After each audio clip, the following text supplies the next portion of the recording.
They have managed to produce this fantasy, aspirational, inspirational, very sexy show that has also been so inclusive. It has had models in their mid-40s. It has had pregnant models, people of color. It has trans models. It has athletes. It's ticked the boxes without trying. Hi, guys, and welcome back to another episode of Life Uncut. No, I forgot what I was going to say. That's it. And that's the end. Podcast is finished. The podcast's over. I don't even know what to say. Hi, guys, and welcome back to another episode of Life Uncut. I'm Brittany. And I'm Keeshia. And Britt, it was really nice to find out that the podcast, my job's finished. We're all done from the Daily Mail. Yeah, Daily Mail broke the news. Podcast is finished. Over. See ya. No, there's people right now listening that are like, what are you talking about? So, guys, we have been receiving a lot of messages. There was a Daily Mail article that came out that said, the podcast is finished. Life Uncut no more. Not in so many words. It wasn't that far off it, to be fair. It wasn't that far off. No, I think they said something like Life Uncut in limbo. I think there was some alliteration in there. It's quality journalism. Yeah, we do like alliteration. Yeah. But what we do want to say is we have been receiving a lot of very panicked messages about the future of the podcast. We have said before, and I don't want to say that the podcast is never going to finish in the history of time, but the podcast, I promise you, is not going anywhere. The podcast is absolutely fine and will be continuing on like normal. That's what we want to assure every single listener. We love it. Like, it's going to take a lot for this podcast to finish. Trust me. So, Keeshia, you still have a job. Thank you. I like that security. The headline was The Future of Brittany Hockley and Laura Byrne's Life Uncut podcast uncertain after they part ways with ARN following 6 successful years. Yeah, look, I mean, I just will promise you that the podcast is staying as is. We will not be taking this content from your ears. I assure you that.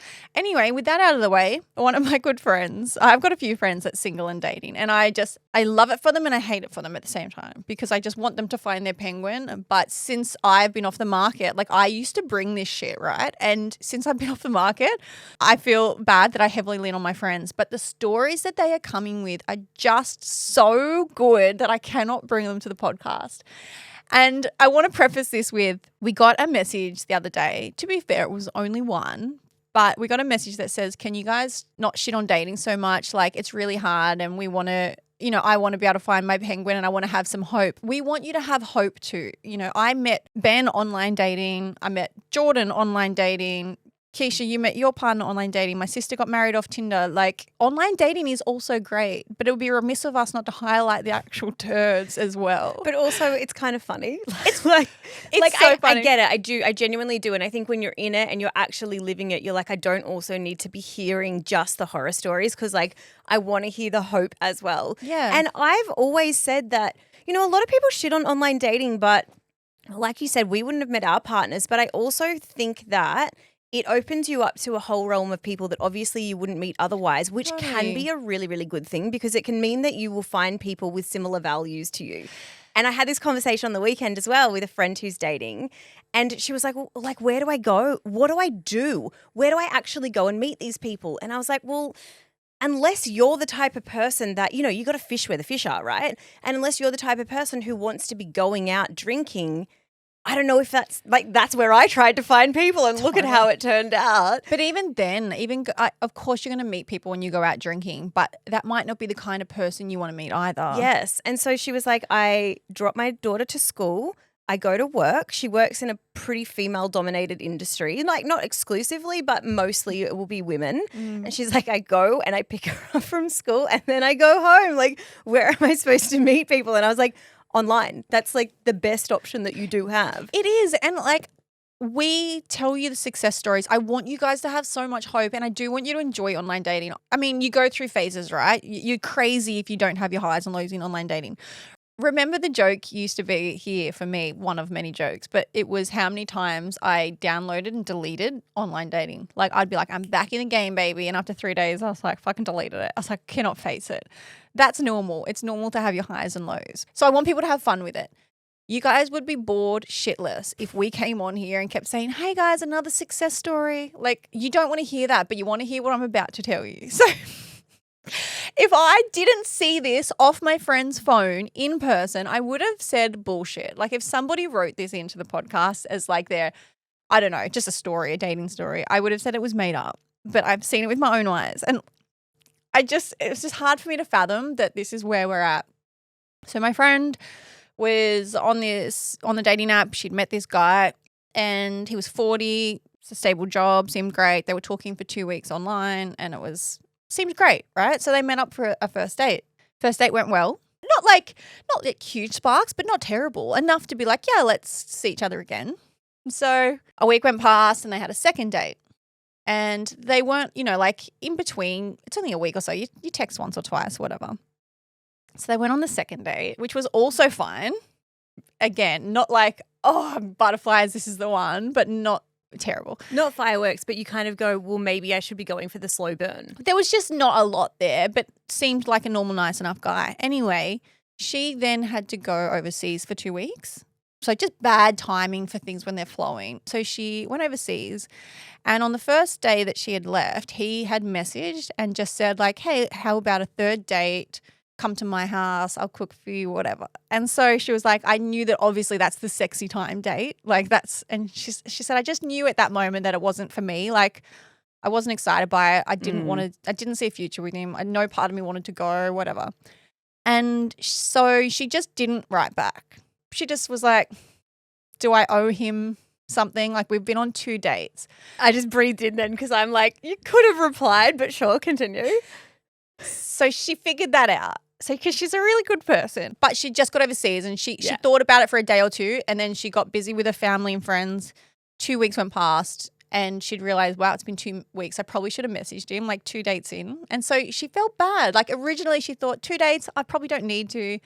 She slept on it for a fortnight. And then she came back and she was like, yeah, okay. She wrote, hey, I'm so sorry for the delay. I've been overseas with my family and time just got away from me. And I just want to say that you're a really great guy and I had a lot of fun with you. And, I just don't see a connection and I just don't see it going anywhere. Thanks so much. Like a really nice breakup message. She did apologize that she had taken 2 weeks to respond. And she, by all accounts, I think did the right thing. Nothing. He blanks her. For 2 weeks? Blanks her. She moves on with her life. It's a month. A month goes past. And this has just happened on the weekend. So a month has gone past. She just thinks it's done. And then she gets a message from him. I'm just going to play it for you because it's a voice message. So 1 month. Do we need to disguise this? No, you don't need to disguise this. You absolutely do not need to disguise this. So no communication for a month. She'd sent a lovely breakup message. And this is what she gets back.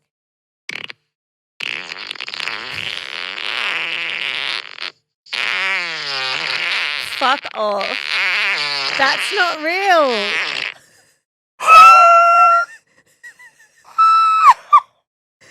That is not what a 40-year-old man sent. 10 seconds of fart in response to a breakup message. He's a 40-year-old man.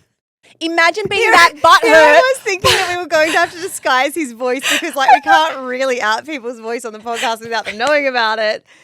When you go, do we have to disguise it? I'm sorry. I think it's the funniest thing that I have ever seen. Did she send one back?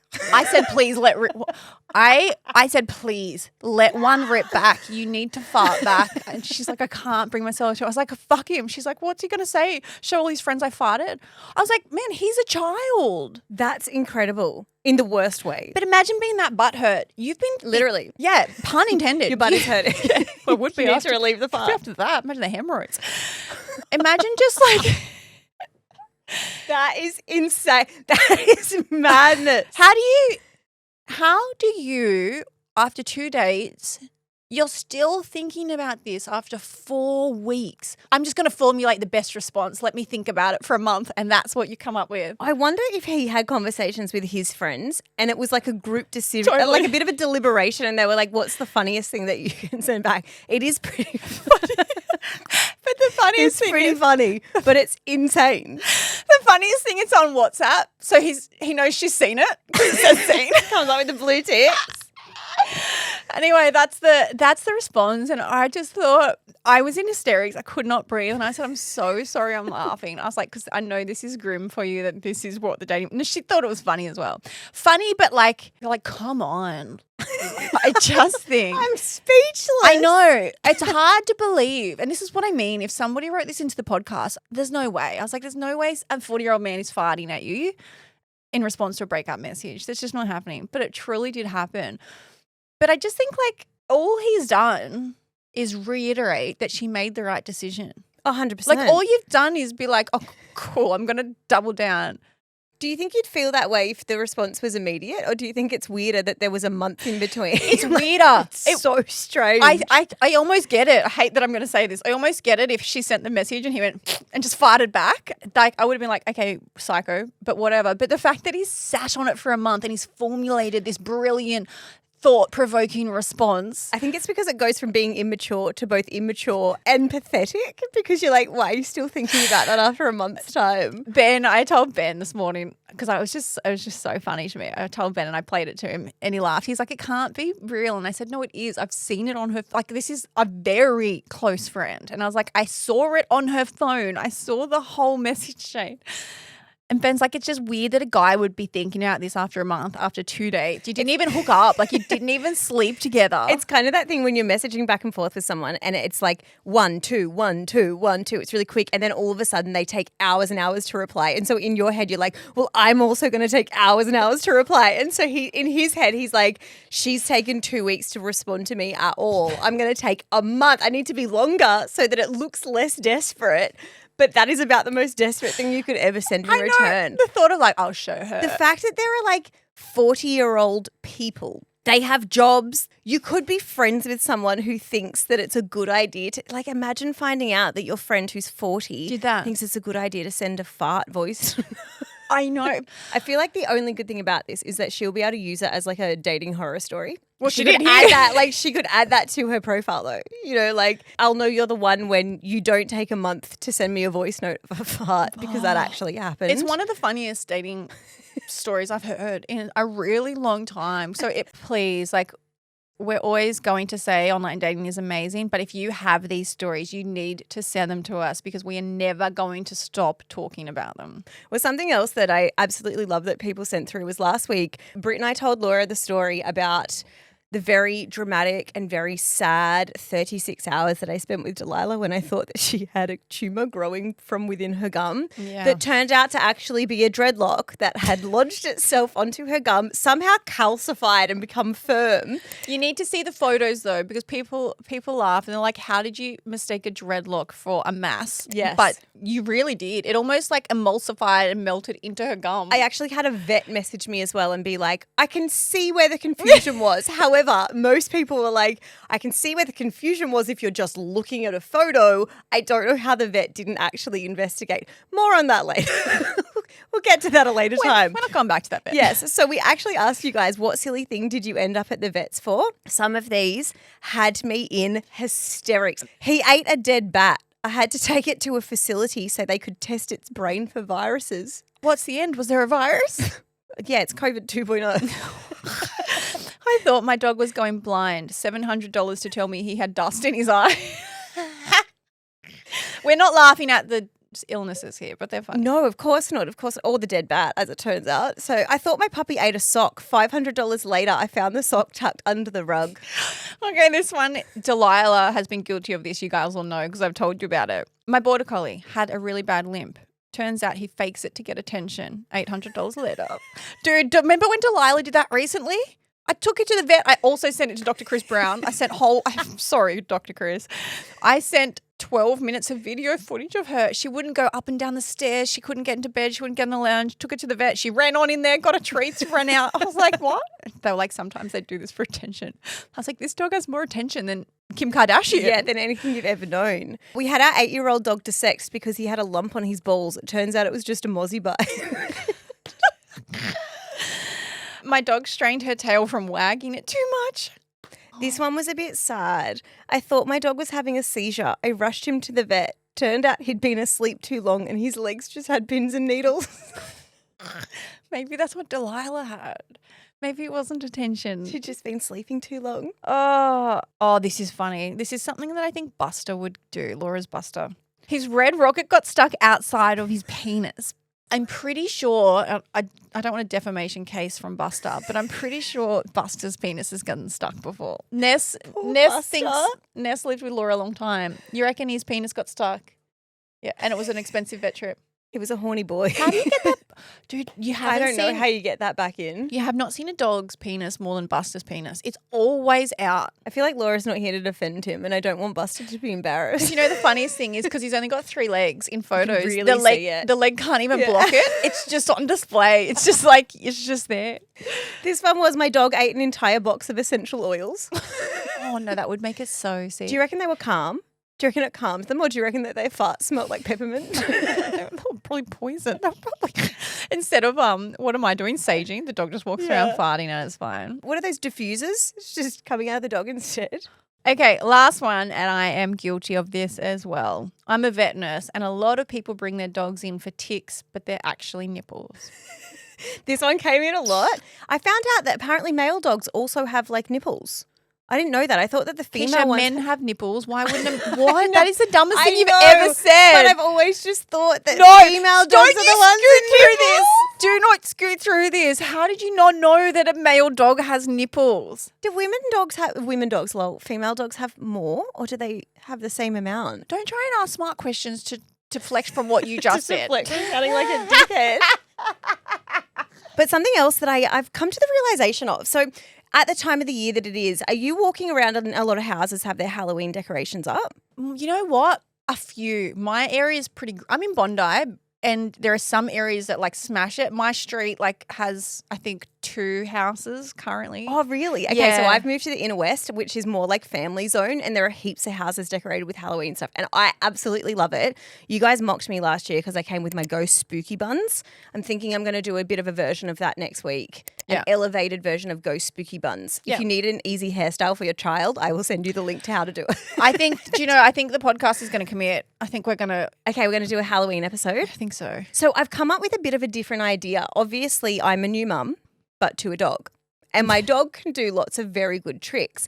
Now, I've never really been the type of person who has like treats for kids that are doing trick or treating, just because usually it gets to the day and I kind of forget about it. And also I'm just not really the type of person who wants heaps of people knocking at my front door. But I think this year, because all the houses are getting involved, I'm going to do it. I think I'm going to buy lots of like chocolates and little individually wrapped things, terrible for the environment, but play on. Oh, I'm terrible. I like close the blinds and pretend I'm not home. I like stop, drop and roll behind the lounge. I'm like, don't move. They'll know you're here. So I'm wondering, you know, a lot of people these days, we're talking about the fact that our pets are actually our children, and some people roll their eyes at that.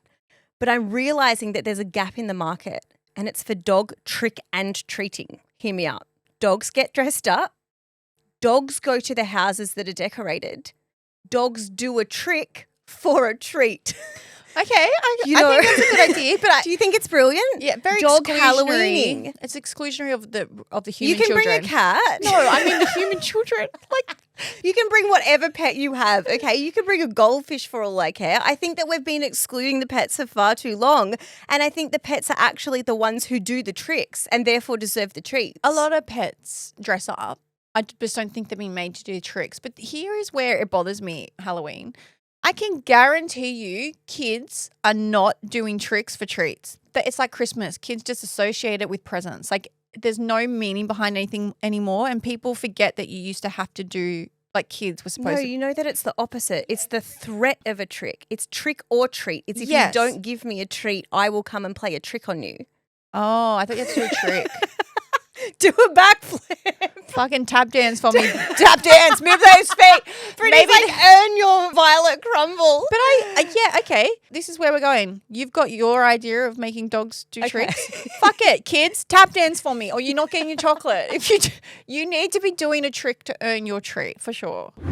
You guys might have seen last Wednesday we saw a new and improved, quote, some people don't think it is, a new and improved Victoria's Secrets runway show come back for the 2nd year in a row. So they've had a bit of a hiatus since like 2019, 2020. took a couple of years off and they're back. And now they are back with some of the OG angels again. So we've got Alessandra Ambrosio, Adriana Lima, and Jasmine Tookes. Now, Jasmine Tookes, she is an OG angel, but she actually opened this year's Victoria's Secret show and she's heavily pregnant. I think she must be 8 months. Like 9. She's 9. There you go. She's 9 months. Like she's literally about to pop. She opened the show and she was smoke show hot. But we had some new additions as well. So we had Angel Reese. Now, I don't know if you guys know who Angel Reese is, but she is one of the best players in the WNBA, like the Women's Basketball League. I actually watched a doco on her not that long ago, and she's brilliant. She's beautiful and brilliant, but she's an athlete. And we had Iris Law, which is Jude Law's daughter. So there's a lot of people saying Nepo baby, but she's also a beautiful model. And Sunny Lee. Now, Victoria's Secret has reversed its woke branding. So back in 2019, 2020, we did see, and we discussed it on the podcast back then, we did see them, I guess I want to almost say, adhere to societal pressures to have a show that was more diverse and more inclusive and, for want of a better word, more woke. But the reaction to this show wasn't quite what they had hoped, and they just saw marketing absolutely plummet, which is why we saw them take a break for a couple of years. So now Victoria's Secret is back and it has reversed its woke branding and it has gone back to its more traditional, sexy image that it had many, many years ago. And there's been a lot of reactions off the back of it that are going both ways. And I say this because Keeshia and I, we even had different reactions. When we were talking about this originally, I sent some reels to Keeshia on Instagram and I sent reels like, wow, like, look at this show, look at these women. They are incredible. Like they're beautiful. The fashion, how extravagant it was. It was back to being over the top and high-end glamour. And Keeshia said, I don't even want to open it. You're like, I don't want to look at it. And we had vastly differing reactions. To be honest, when I saw them, I just didn't have any emotion. I didn't care. I didn't feel the need to look at it. I didn't feel the need to swipe through the photos. And I think it's probably because, like, being honest, going back to the whole 2019, 2020, when it was initially taken off because there were so many allegations of sexual harassment, even sexual assault. There was so much misogyny. That was when the company was under the leadership of Leslie Wexner and Ed Razek. We actually spoke about this on the podcast. I feel like it must have been just before the show actually came back last year, and we talked about this whole, how are they going to come back? Can they actually rebrand from what they used to be? For me, I don't think I can actually get past the fact that so many people had issues with diet culture, had issues with their own body image that I think directly stemmed from Victoria's Secret. And whether that's, me being a little bit bitter towards them, probably, but for me, I just think that they went from being this whole fantasy, super sexy, and then because the way that culture was moving and people were saying, we're really tired of this, we're tired of the male gaze, we're tired of this hypersexualization of women, alongside the fact that we found out there was so much harassment happening behind the scenes. Them then pivoting and trying to really tone down the sexiness of the brand. And they went into athleisure, they went into plain colored pajamas, and they really pulled it back. And they had kind of more normies, walking the runway rather than these supermodels. I wasn't surprised that a lot of people were like, this is virtue signaling and this is woke washing. Like, you're pretending like you care about these things. You're pretending like you care about diversity. You fucking don't. You actually care about sales. And you think that this is the way the culture's going. So I wasn't surprised when that change and the whole pullback of this sexy, luxurious style of branding actually resulted in a lot less market sales. Yeah, but I have a few things I want to say to that. Firstly, the question of, can a brand recover and do we hold a brand accountable when there were certain people in charge? There were so many problematic things happening behind the scenes when it was under their leadership. Yeah. And it's not anymore. It's been revamped. There's new leadership. Hilary Super became CEO in late 2024 and it's under her that they've pivoted back to this unapologetically sexy Victoria's Secret's runway show, which we will get into. So for me personally, I can happily look at that brand now under new leadership. I can attribute a time under a certain leadership and not necessarily carry those thoughts through for the brand because I can understand that there were two problematic men behind the scenes then. Now there's a woman. So I can happily relook at a brand and say, hey, they're taking a new direction. I'm not going to just hold on to that association of what they were. Secondly, in terms of woke washing, this is where I start to get a little bit of and there are going to be people that disagree with me, but it's pretty problematic for me when we pile on a brand, for example, and I'm not just using Victoria's Secret. It's like it happens all the time. Society piles on a brand and says, be better, have change, be more inclusive. We want to see it. We're sick of seeing this shit. So the brand does it. And then we say, oh, but you don't mean it. You're not doing it well enough. Like you're only doing this because we told you to. What did you want the brand to do? Because you've said to them, be better and be more inclusive. So they do it. And then you say it's not good enough. And that's where my problem comes, because you can't push and demand change and then it happens and then you still fuck them off. Like it doesn't work like that. There has to be a level where you're like, oh, cool. Okay, so they're trying. Maybe they haven't nailed it, but at least they're working in the same direction. The problem is now, because we pushed back on that as a society and said, bullshit, you don't mean it.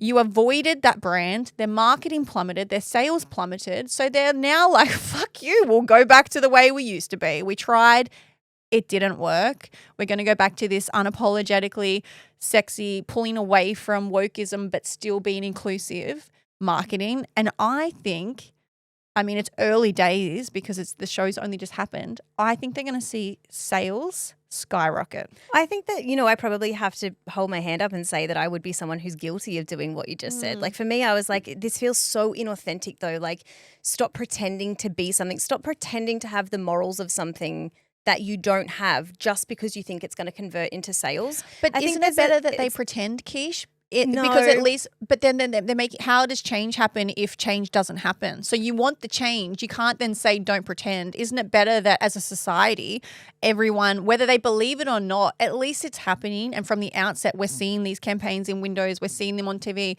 That is 10 times better for me than saying, no, just be honest. Show us how fucked you are. Like that's not going to change anything. I think it's more so because I think that they're doing it as a way to misguide you or mislead you so that they can still get your sales. Like for me, it feels misleading. Yeah, we live in a consumerism environment. Yes, and it turns out we actually might be at a point of consumer fatigue, which is what we wanted to talk about today. And whether this is not actually specific just to Victoria's Secret, we're seeing it happen amongst quite a few different brands.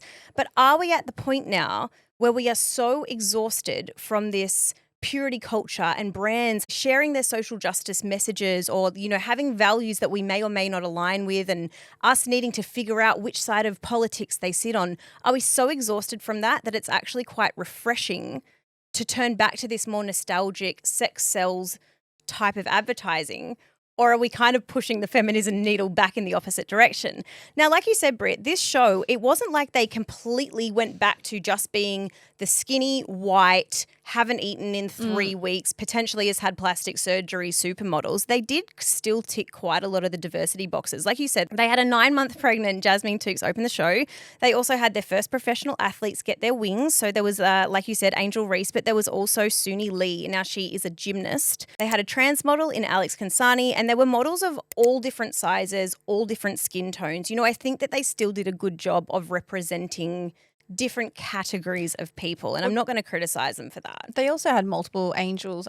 Funny that we call them angels, but it's cute. They had multiple angels in their mid-40s, so it wasn't just ageist either. Yeah, now in terms of the actual lingerie, that's really where we've seen the biggest change. Yeah. We've got the double push-up bras back, we've got more bling, we've got really sexy garments. Huge wings, yes. Elaborate show. And that was very, very deliberate. Like you said, Britt, Hilary Super, who became the CEO last year, she came out saying that this rebrand is going to focus on very sexy. It is unapologetically sexy. And it's kind of led Britt and I to asking the question, is woke branding dead or is it just being recalibrated? Now, I listened to a really interesting reel from a creator called Carl's J. Soda. She actually has a master's on beauty standards, AI and culture. We'll link that too because it's a fascinating look. This whole video actually went for 3 minutes, so I've cut it down just to save a little bit of time. But she actually made a comment in her caption that said, "We've spent years watching brands and institutions embrace diversity, not as something meaningful, but as something performative. Inclusion became a marketing strategy." Now, interestingly, this video was actually from August and it was in response to Sydney Sweeney and the American Eagle campaign. But it's really interesting to me that it is so relevant right now. The era of the woke rebrand is over. This consumer exhaustion is a culmination of years of surface level branding that talks down to real people. The woke industrial complex started as a response to the 2016 Black Lives Matter movement and broke into mainstream around 2020 during the pandemic. With so much civil unrest and the unsettling rise of cancel culture, the capital class believed that brands needed to embrace social justice issues and push progressive ideology to maintain their market share. And in their defense, this was backed by consumer research, which showed the next generation would only purchase from brands that aligned with their values. But the truth of business always remained that people rely on brands to solve their problems, not to preach about ideology and serve up everything with a side of guilt. This era of wokeness encouraged delusions, turning marketing into activism and activism into a spectator sport. It rewarded outrage, mob-think, and performative victimhood. And the result was a new arm of cancel culture zealots emerged, hijacking comment threads and cancelling brands for every possible misstep. Everything from the internet itself to our purchase choices and who we chose to associate with was subject to an ideological purity test. The problem with that being the horizon kept shifting, which meant you could not be ideologically pure enough. And the result? Consumer fatigue. People are exhausted by it. What wokeness did culturally is tell people don't bother, don't try to be fit, to be beautiful, to be excellent, because it was elitist and exclusionary. I think she's brilliant. I love the way she articulates it. I couldn't have even read it better myself. Like I could have read her words. She articulates it really, really well. And I think it just goes back like on a really dumbed down level, goes back to what I said at the start, where it's like a brand can do something and it's still not good enough. And that's exactly what she has said in a smarter way. She's saying like you've pushed the brands on this with the woke cancel culture. You've said be better. You said do more. You said we don't want to associate with you unless you're, you have these ideologies where you're contributing to a better world. Then they do it and it's still not enough. We still want to continue cancelling them. And I think that we have 100% hit consumer fatigue. We talk about it ourselves in our friendship circles. We're exhausted by it. The last couple of years, for a multitude of reasons in society, has seen like the highest level of this cancel culture that we've ever seen. And this constant attacking of people online, whether you're a brand, whether you're an influencer, whether you are an everyday person. And it doesn't matter what level of brand you are either. It's not just the Victoria's Secrets of the world. It was like small independent brands too. The problem is there is a part of us that doesn't want to just look at the same mundane, normal every day. There's a part of us that wants to look at a bit of a fantasy, unachievable world as much as we want to look at the regular everyday. And I say that because you think of shows like the Kardashians. The Kardashians are the most famous people in the world. The entire family, every single one of them, what they deliver every single week for the last, I don't know what it's been, 16 years or something that their show's been going. There's a reason that they are so popular and so famous, and it's because they are so unrelatable and unachievable, and they live a life that you can only, like you can't fathom. You cannot imagine what it would be like to even have one day in their life. And there is a part of us as a society that wants that. We want to see how the other half live, and we want to have these fantasies, and you want to have something in a way to, I guess, be striving for and working for and bettering yourself. But I do think that we got sick as a society of just, and like Kylie said, not having something to strive for or work for or be inspired by in a way. I understand what you mean by this whole like aspirational thing. And I think I probably sit a little bit more halfway with the whole accountability versus impurity test. Like I do agree with the fact that if a brand, especially a small business, was coming out saying we're trying to, focus on our carbon footprint, we're trying to be environmental, the next question would likely be, well, what are you doing about something else? And I do feel as though there was that level of you could never be doing anything good enough. And so people kind of stopped trying. They just got to the point where it was so exhausting to keep on trying to do the right thing. I think for me, I do want to live a bit more halfway. If I find out that some big brand has really big issues with the way it treats women or the way it, uses slave labor, I want them to be accountable for that, and I want them to be cancelled for that. And I don't want that to go away. But I do tend to agree that I think these things kind of did get to a bit of a saturation point where I rolled my eyes going, oh gosh, this brand is now wrapping themselves in a rainbow and pretend, you know what I mean? Like it just felt inauthentic, and it felt as though they were just kind of trying to slap their brand on any type of social justice cause for the sake of it. Whether it not be related to what they actually did or whether they actually didn't embody those values.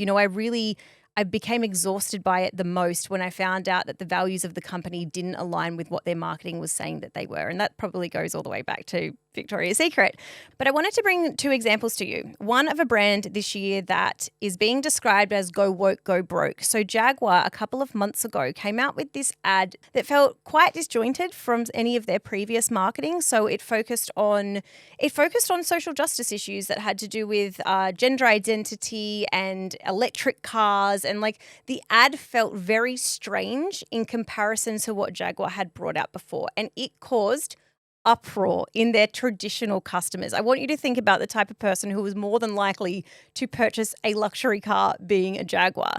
Now, their sales have gone down by 97%. It is not just because of the ad, though. They did face a significant pushback because of this ad. However, they've stopped making those older production models of the cars, and they're going to focus more onto like electric cars. So it's hard to actually get data as to whether it was a case of go woke, go broke, or whether it was just the fact that they've had this halt in production. And you mentioned American Eagle before and Sydney Sweeney, and she's an interesting example because she brought in 1 million new customers for American Eagle. Mm-hmm. Her jacket in that campaign sold out in a day. Her jeans sold out in a week. Unequivocally, it was a brilliant marketing campaign. And now you guys will remember the controversy around that because a lot of people were saying there were themes of genetic superiority and this white beauty norm because she is a stunning, blonde-haired, blue-eyed woman, and they use the puns with jeans and jeans. We don't need to rehash it. The whole world was talking about it. I'm not convinced that their success in marketing was because they used Sydney Sweeney. I think their success in this product and this ad was off the fact that it was so controversial, and we know that controversy sells. We know that on every level, from a small business to an online influencer to a company like this. Once you get people talking, they say like any publicity is good publicity, and I think she was a really good representation of that. Yeah, we're even seeing this pushback. Like I know Alex Earl was part of the Carl's Jr. Burgers commercials, and they've been traditionally very, very sexy. And there were comments on the new one of that saying things like, oh, finally, we've got a hot girl eating burgers back on our screens. Like finally, we are going back to this traditional marketing that is just meant to be very good looking people that we aspire to either be like or be with. And we're not saying that that's right too. Like, no, I don't think that this is happening as a coincidence. I think it is very, very much happening because Donald Trump is back in power. We're seeing these conservative values touted, all of the DEI and the LGBTIQ plus rights being withdrawn from America. We've seen a lot of companies over there stop doing their pride celebrations. We've also seen a push into like this nationalist style of advertising. I'm not sure if you guys have seen these types of things on TikTok or Instagram, but because of the tariffs that Donald Trump imposed, a lot of American companies are coming out with this national messaging of we are American, born, bred, made here, spend with us because we are American and that is superior. So I don't think that these things are happening by coincidence. I think that we are seeing a very deliberate shift back to, and I'm putting this in air buddies, nostalgia of male gaze, conservative, sexy advertising because we are, and again, air buddies, sick of what the last 5 years did to us. So I think with all of this considered, Britt, do you think that we have reached a point of consumer exhaustion of social justice messaging and advocacy kind of being, or some people would say, pushed down our throats? Do you think that woke branding is dead, or do you think that we are just kind of having a shift in the way that it's being done? I think woke branding is shifting for sure. I think there's an amalgamation now from being extreme and woke to people saying, hey, you know what, we see through it, you're virtue signaling, and we know why you're doing it. And I think after 4 to 5 years of seeing woke branding and cancel culture to the extreme, we are going to see a really meet in the middle kind of marketing and branding where people are still going to be inclusive, like Victoria's Secrets was here, but they're not going to pretend anymore because people can see straight through it. And I think as a society, we went too hard for too long because I know so many people in my life that have had enough. Every time they see something or hear something, they'll send it, they'll talk about it in our friendships groups and be like, they're like, I've had enough of this stuff. Like, let's just go back to being able to be literate in what we consume and what we believe and make your own independent choices instead of having things thrown down our mouths and in our faces consistently online, which is what we have seen for the last 5 years. How do you feel? I think most people, myself probably included, we will feel a little bit refreshed and we will feel like a little bit relieved that this is not the only type of marketing that is coming towards us. It makes me slightly concerned that this is because there are conservative powers that are kind of ruling the world right now, because I think that we could push the needle too far back into the other direction where we get back into these problematic areas of like only having a certain type of hot, only having a certain type of person that we aspire to be like. And if you can't see it, you can't be it. So I do kind of sit halfway in between where I feel as though we need a little bit of a recalibration because it did become exhausting, but I don't want it to disappear entirely. I think Victoria's Secrets have nailed it. If the pendulum swings too far left, it always comes back right. And the same thing. If it goes too far right, it comes back left. I think they've almost stopped in the middle. And the reason I say that is they have managed to produce this fantasy, aspirational, inspirational, very sexy show that has also been so inclusive. It has had models in their mid-40s. It has had pregnant models, people of color. It has trans models. It has athletes. It's ticked the boxes without trying. At the end of the day, we do want representation and inclusion. And I think we have nailed that with the Victoria's Secret show, because it shouldn't matter if a brand really means the messaging that they're saying or they're just presenting the messaging, because at the end of the day, we want to see it on our screens. So if they're doing the job and the everyday person is looking up and seeing themselves represented, does it really matter if they truly believe it? For me, it doesn't. It's more important to see these people in our screens. And I think Victoria's Secrets have done a really good job of meeting in the middle. It's time for Accidentally Unfiltered. So last year, I went as Raygun to my friend's Halloween party. Beforehand, I was at my new friendship group's house for pre-drinks. I met my other friends and family there and another friend's boyfriend for the very first time. So she's gone to this new place. She's obviously like trying to impress people. Being Raygun, they wanted me to dance. I did the typical Raygun moves and then did the worm. When I finished one of my worms, I went onto my knees and a huge fart came out. It was dead silent and everyone just looked at me. To make it worse, my friend filmed the whole dance and the fart was included. I'm still best friends with them, so lucky. My moves must have wooed them. That is so funny. But it makes me think when I was on Dancing with the Stars, and I think I told you guys once, I was doing a practice and it was silent and I just farted, queefed in Craig's face. My dance It was like properly in his face as well. Oh yeah, his head was down there and I queefed. I think what's worse, and it was the worm, reverse worm. Oh, it must be the worm. It must like do something to your guts. It's the air that you're like sucking in. I think that I think that in this situation, the thing that's worse for them is the fact that it was filmed, because you could kind of try and get away with it and be like, no, it wasn't that bad. It wasn't that bad. There's actually like video evidence of it. You're like, it was my knee on the ground. It wasn't. You farted. All right, let's do Suck and Sweet. Keish, you want to start? Do you know what? I know that this is like a kind of against the rules. I'm so hesitant to have a suck this week, and it's because I have had such a really good week. I think the only suck I could say is that it's felt very busy. We've had a lot going on, but it's all been really good stuff. And so I want to be very careful, like complaining about that and saying that, you know, that was my suck, because it kind of wasn't. And my sweet this week is that I'm having kind of like a recalibration of what feels really, really important to me. And I've had a lot of these moments throughout the week where I've just been like, fuck, this is what life's about. Like, this is it. Kish, this is the longest I've ever heard for you to say you don't have a suck. This is the longest I don't have a suck. Sweet. Oh, that's your sweet. So my sweet has been that, like, I genuinely have had quite a few of these moments in the past probably 2 weeks where I've been able to zoom out and kind of acknowledge that this was a life that I dreamt of. You know, I know that, and there are some things that we got to interview Teddy Swims. That's been a big thing for us for quite a long time. Like, there's been some really good professional things and things that have seemed a bit out of reach at one stage where I've realized that now we're actually living it. But it's also been really, I guess you could say, basic things that I am having the evaluation of the fact that that is like where I get a lot of purpose out of life. I had this moment a week ago, I posted about this, where I was swimming with Bonnie, my new puppy, and Delilah, and two of my really, really good friends on a Saturday morning. And I just had this moment where I was like, this is a life I dreamt of. 5 years ago, if you had have said to me, what type of life do you want to live? This is it. Like, I've actually got these things in my life right now that I spent so long wishing I had. And I think that I think everyone can be guilty of this, but for some reason I think that I can be particularly guilty of it.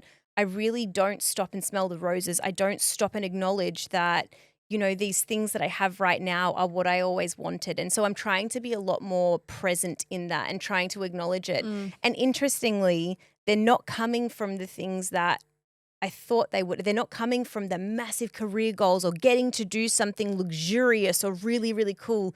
They're coming from the smaller moments where I'm realizing that all I actually ever wanted on a Saturday morning was to go swimming with my dog. And that's been really heartwarming for me. And I know that this might be a little bit of like deep and meaningful, but it genuinely has been kind of consuming me this week. And I've really been thinking about how I can focus more of my attention and my energy on those small moments and having like a lot of gratitude for them. Well, that must be nice.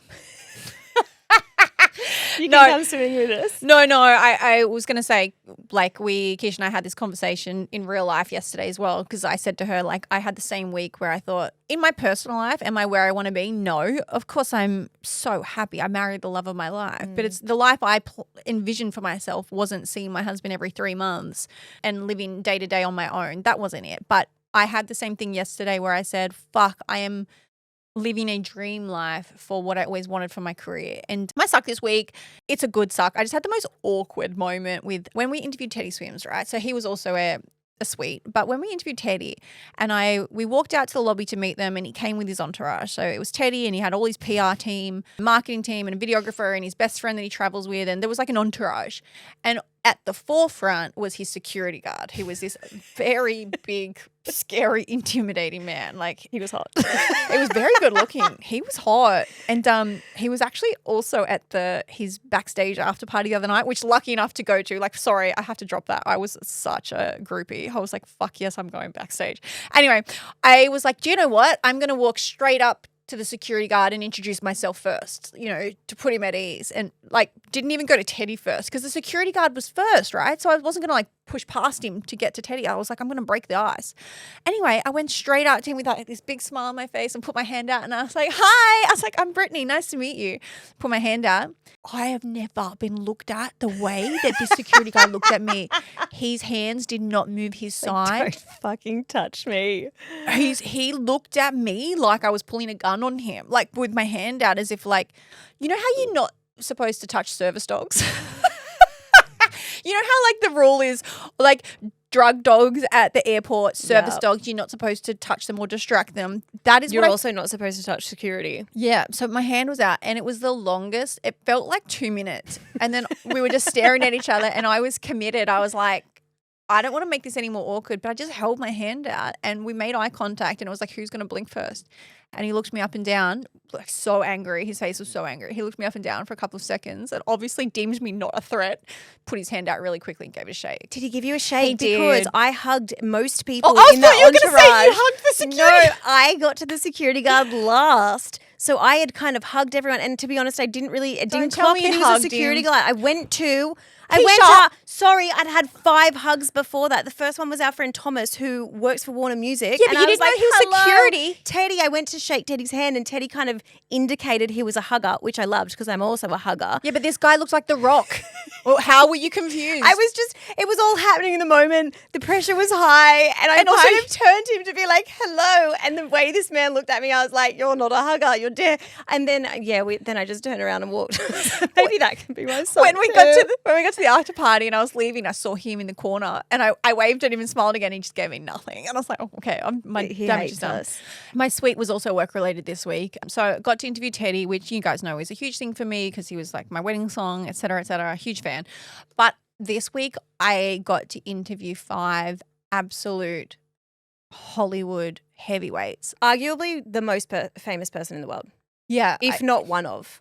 Top 5. I would have to for say, sure. yeah, you'd have to say. But these were 5 Hollywood superstars, absolutely iconic people, and I cannot wait to tell you about it. It was not for the podcast, it was for something else, but we are going to use whatever I can get on the podcast. But it was a moment where I sat there after it. I just got goosebumps. I was like, how have I shouldn't say how have I gotten here. I've done 800 podcast episodes and literally hundreds of interviews. So I know how I got here. I worked hard for it. But there was a moment where I thought, this little girl from Port Macquarie who was just a bodyboarder that like I was like, I just interviewed these people. This is amazing. And I was really proud of myself for getting where I had gotten and the fact that I got to do it. And it was just like, it was cool. It was just a really cool moment. And I just can't wait to share that with you guys. Yeah, I'm excited as well. I want the audio so that we can put it on the podcast. Yeah. Let's get out of here. Please keep sending your Accidentally Unfiltered in and your Ask Uncuts, everything, any funny story that you think we're going to want to know. Chances are we want to know it. And please remember YouTube. Go and hit subscribe. You can watch all our videos, the longs, the shorts. Make sure you're leaving us a review if you haven't already. We would really appreciate that. And you know the drill. Tell your mum, tell your dad, tell your dog, tell your friends and share the love because we love love.